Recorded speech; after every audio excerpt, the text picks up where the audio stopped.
dibantu doa ya. Baik, Bu. Untuk mengawali pembelajaran pada siang hari ini, alangkah baiknya kita berdoa terlebih dahulu menurut kepercayaan masing-masing. Doa mulai. Berdoa tidak pernah. Nah, ada yang tahu nggak ini kita mau belajar apa?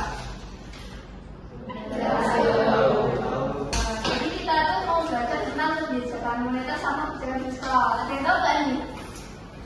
Yaudah, kalau belum tahu lihat judul dulu ya.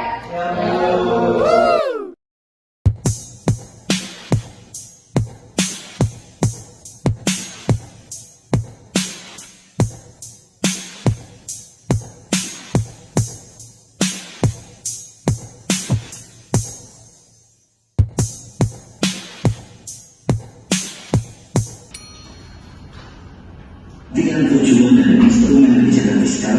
Yang kedua, pengertian tujuan dan instrumen kebijakan moneter.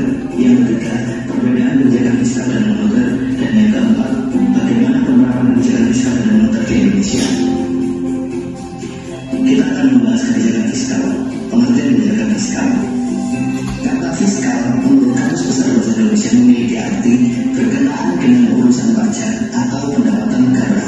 Dalam konsep ekonomi, kebijakan fiskal memiliki arti kebijakan yang diambil oleh pemerintah untuk menjaga stabilitas ekonomi yang terkait dengan pengaturan pendapatan dan belanja negara atau pengeluaran negara. Dalam prakteknya, yang menjalankan kebijakan fiskal adalah pemerintah dipimpin oleh presiden dan dijalankan secara operasional oleh Kementerian Keuangan dan menteri-menteri terkait. Tujuan kebijakan fiskal: pertama, meningkatkan pendapatan dan pertumbuhan ekonomi.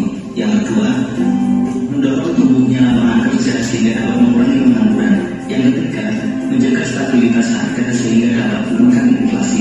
Dan yang terpenting yang keempat adalah menjaga stabilitas ekonomi.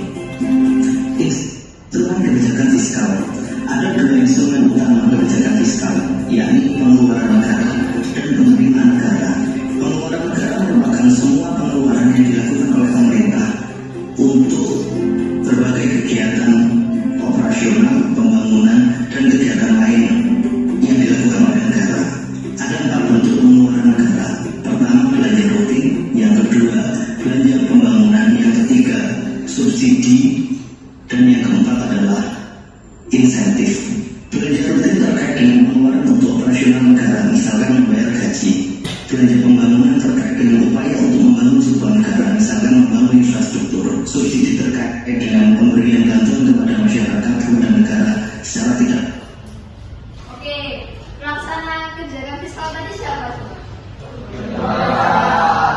Terus bentuk-bentuknya apa aja? Terus? Sumber pemotongan bergantung biaya.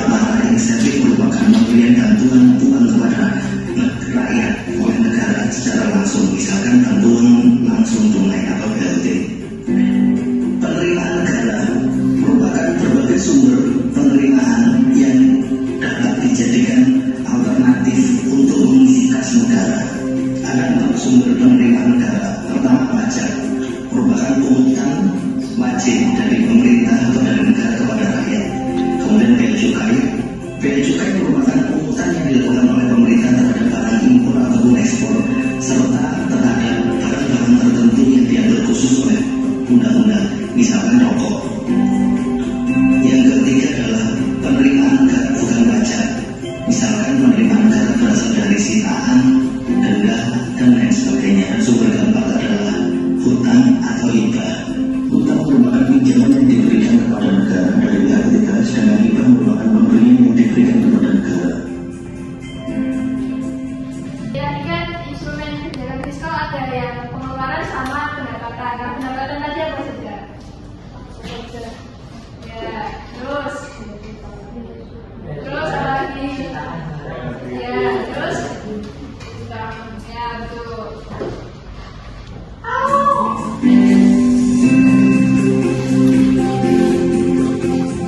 Menurut Kamus Besar Bahasa Indonesia, moneter berarti mengenai uang atau berhubungan dengan keuangan. Secara ekonomi, Kebijakan moneter memiliki makna kebijakan yang diambil oleh negara, dalam hal ini otoritas moneter, otoritas keuangan, untuk menjaga stabilitas ekonomi sebuah negara dengan cara melakukan pengaturan terhadap peredaran uang. Cadangan kas. Nah, tadi kan ada kebijakan ekspansif, nah sekarang kebijakan kontraktif. Nah, bedanya itu kalau kontraktif, ketika suatu negara itu mengalami inflasi, kalau tadi kan deflasi, caranya itu dengan diturunkan. Nah, kalau kontraktif itu dengan cara menaikkan pajak, menaikkan suku bunga, menaikkan reserve atau cadangan kas bank umum dan sebagainya. Jadi kalau inflasi itu dinaikkan, kalau deflasi itu diturunkan semuanya. Harus dijaga sehingga uang yang ada di dalam kas bank tidak digunakan untuk menyalurkan kredit secara keseluruhan kepada masyarakat.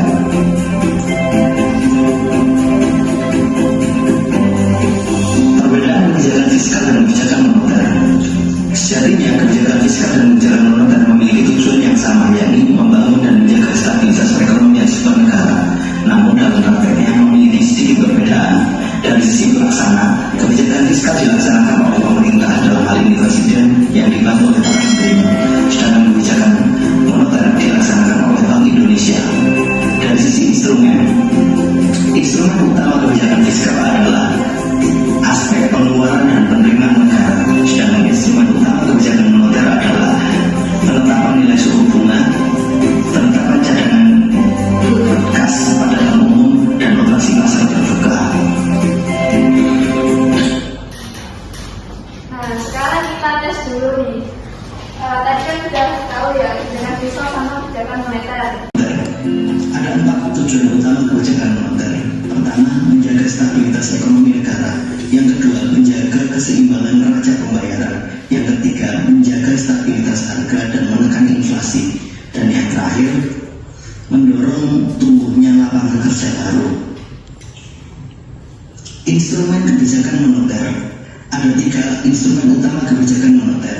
Pertama, kebijakan diskonto. Yang kedua, kebijakan operasi pasar terbuka. Dan yang ketiga adalah kebijakan cadangan kas.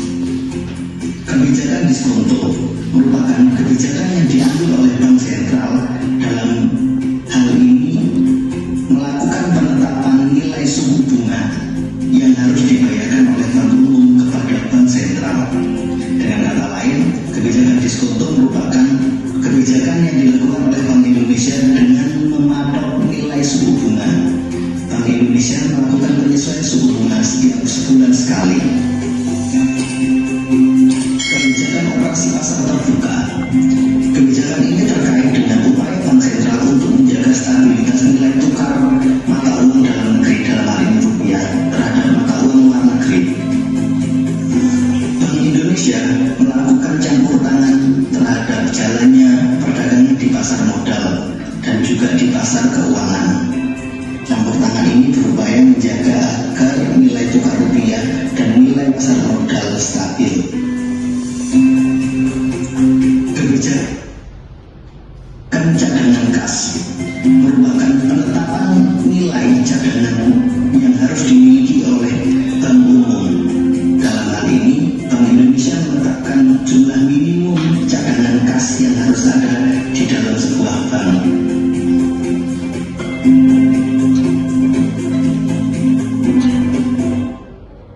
Nah, tadi pelaksana kebijakan moneter itu siapa? Terus bentuknya apa? Kebijakan diskonto itu penurunan atau menaikkan suku bunga. Terus apa lagi? Ya, terus yang ketiga? Ya, cadangan kas atau reserve. Kalau reserve-nya itu minimumnya dibanyakin, nanti peredaran uang itu akan sedikit gitu. Jadi yang disimpan di bank itu semakin banyak, maka peredaran uang di masyarakat itu makin sedikit. Sebaliknya kalau yang disimpan di bank itu makin sedikit, maka peredaran uang di masyarakat makin banyak. Itu ya. Kebijakan ekspansif dan kebijakan kontraktif. Kebijakan ekspansif merupakan kebijakan yang diambil dengan satu tujuan untuk meningkatkan pertumbuhan ekonomi, meningkatkan lapangan kerja, dan mendorong inflasi dan tumbuhnya daya beli masyarakat. Kebijakan ekspansif diambil pada saat kondisi perekonomian sebuah negara mengalami lesu, penurunan, atau mengalami depresi. Seperti hari ini, pada saat kita menghadapi kondisi COVID-19, maka negara mengambil kebijakan ekspansif. Kebijakan ekspansif baik fiskal maupun moneter bertujuan agar daya beli masyarakat meningkat. Kebijakan ekspansif fiskal ditempuh dengan meningkatkan pengeluaran pemerintah dan mengurangi penerimaan pemerintah dari sektor pajak. Pemerintah akan meningkatkan pengeluarannya, akan meningkatkan belanjanya. Di saat yang sama, pemerintah akan mengurangi beban pajak yang harus dibayarkan oleh masyarakat. Dengan kebijakan ini, pemerintah berharap daya beli masyarakat akan meningkat, mengingat beban pajak yang ditanggung oleh rakyat berkurang. Dari sisi Nah, tadi kan udah lihat video kebijakan fiskal sama moneter. Sekarang kita ke sini. Kebijakan fiskal itu apa Mbak Rifka? Kebijakan fiskal itu kebijakan yang dilakukan pemerintah untuk menjaga stabilitas ekonomi dengan subsidi pajak dan jangan. Ya betul. Kalau Mbak Nadifa, kebijakan moneter itu apa? Kebijakan moneter itu kebijakan yang dilakukan pemerintah untuk meningkatkan stabilitas ekonomi dan melakukan penyuruhan moneter. Coba Mas Bambu, instrumen kebijakan fiskal tadi apa aja? Lupa. Oh, kalau lupa tadi ya, aku perhatiin betul ya. Bu. Jadi instrumen kebijakan fiskal tadi kan ada pengeluaran sama pendapatan. Nah, pengeluaran itu kayak kasih subsidi ke masyarakat, terus kalau pendapatan itu kayak dari pajak dan sebagainya. Nah, kalau instrumen kebijakan moneter tadi apa, Mas Firman?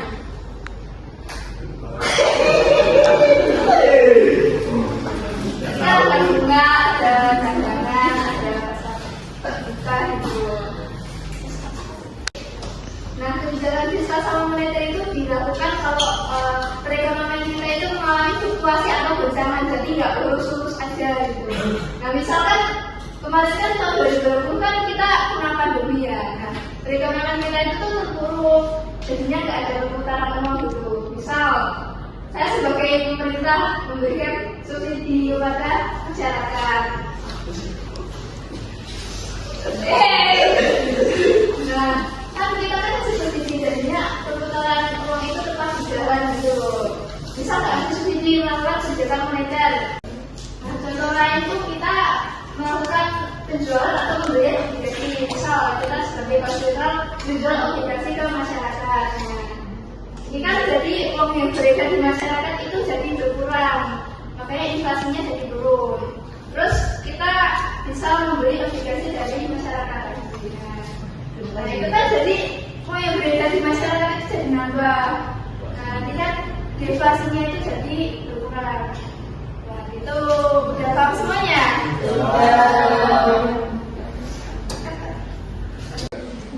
Oke, makasih ya Mas Bambu telah dibantu menginformasikan. Silahkan kembali ke tempat duduk. Tepuk tangan dan buat Mas Bambu. Nah tadi kan kasusnya itu kan pandemi. Nah kasusnya di ekonomi di sekitar kita itu kan gak cuma pandemi ya. Sekarang kan ada kasus boykot.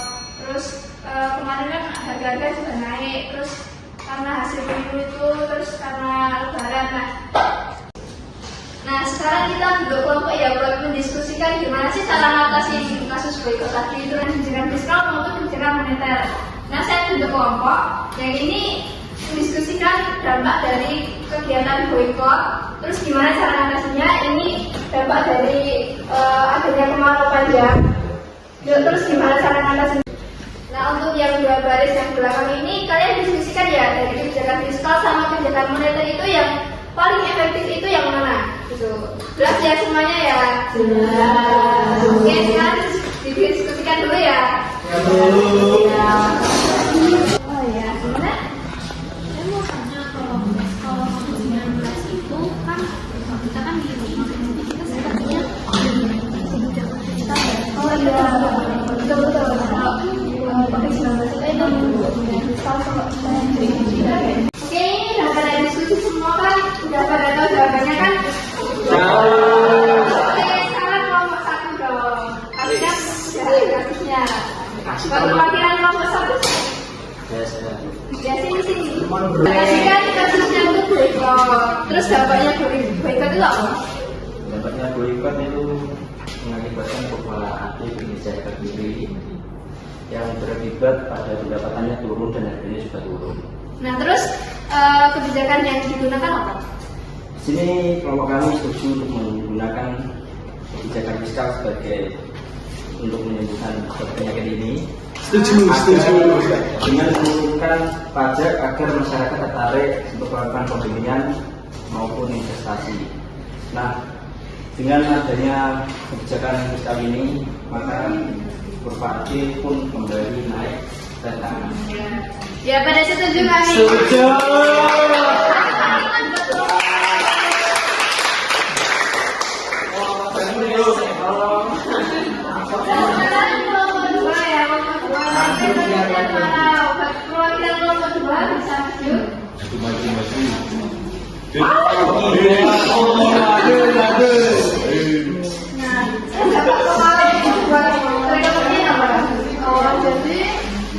Adanya kemarau pada itu menyebabkan produsen terutamanya bahan baku itu mengalami penurunan penawaran. Jadi terus kebijakan yang digunakan untuk mengatasi itu apa? Kebijakan moneter dengan menurunkan suku bunga. Pada setuju nggak nih? Setuju.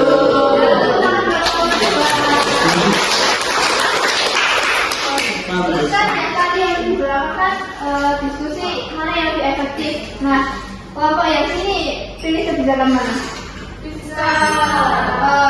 Boleh maju salah satu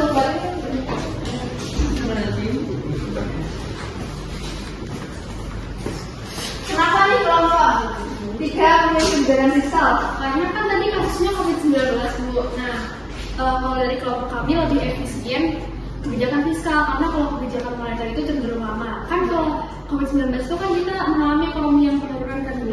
Nah, jadi kita butuh menstabilkan ekonomi dengan kebijakan fiskal, dengan bantuan-bantuan dari pemerintah. Supaya yang cepat gitu ya? Iya, jadi kan awalnya kan sangat terpuruk, jadi pemerintah tuh harus mendorong kebijakan. Pada setuju nggak nih?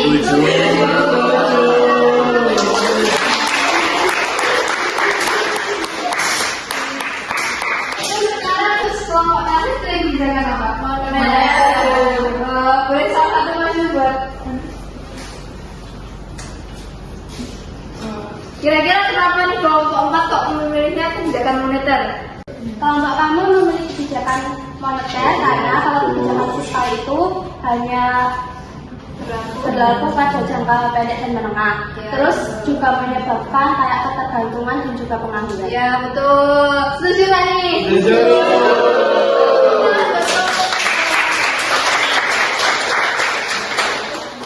Setelah ini tadi kan udah pada diskusi ya tentang kebijakan fiskal sama moneter, dampaknya terhadap suatu perekonomian itu apa. Terus ada yang efektif atau enggak gitu. Nah sebenarnya dua-duanya itu efektif tergantung